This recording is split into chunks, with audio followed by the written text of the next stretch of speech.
Let's start with Jabari Smith, Yeah. who is currently the favorite via sports books. I mean, drastically the favorite. I think he's going off at minus 200 to be the number one overall pick.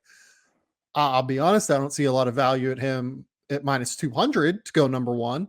Um, but I'll have a mock draft next week and I'll explain intel on that front. The goal with this is not to release intel. Mm. The goal is to talk about his fit. So Jabari Smith, who is the best fit among his reasonable draft range? I actually think it's the Orlando Magic. I do too. Good. We're starting off strong because Orlando shot 33% from three last year, which was 28th out of 30th. They have all the guards. They do, right? You just extended Wendell Carter. For Jabari Smith Jr. to come in, just make shots. They have creators. We've talked about that's the one thing he can't really do. He can't take it off the bounce. He can defend. He can shoot. He can't create his own. They have enough creators. Just go in there and shoot. They're desperate for like that type of role and that type of player. That's why it fits so seamlessly. I know it's a cop out. Probably people are like, yeah, he's first. We just said he's minus 200, and that's the pick. I would still go Chet because that's a swing I would take. But in purely team fit and structure and dynamics, Jabari Smith and the Magic makes the most sense. I have a spin of that after rebuttal, but the Magic is my first pick. Yeah, no, I'm not going to rebut that. I actually agree with you. So the reason that I agree with you more than anything is I really like the front court mix of Franz Wagner, Jabari Smith, and Wendell Carter. I know that they still have Jonathan Isaac in that mix as well. They still have Chuma Okeke as well. But I think particularly that first trio, their skill set meshes really well together. Wendell is a really tough physical rebounder. He could use someone who can rotate over from the weak side. He could use someone who's a little bit more mobile at the four. Franz Wagner can play the three and the four. He's a really sharp, smart defender.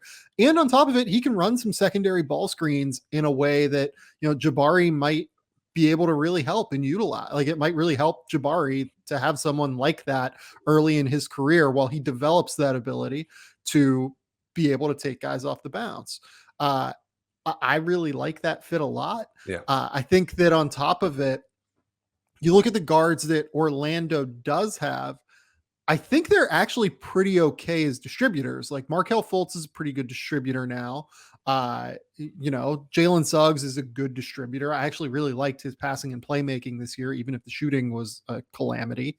And then Cole Anthony can make plays in ball screens as well that he's shown. He's definitely a bit more of a scorer, but I really like the idea of putting Jabari there and letting him develop both for the player and for the team, because I think the team, they really need a scorer. Like they need the guy that can go get a bucket at any point. And I do think that by the time Jabari is 23 years old, that is going to be him. Like he's going to be able to just get to his spots. He's going to be strong enough. He's going to have the high release point. He's already an elite shooter.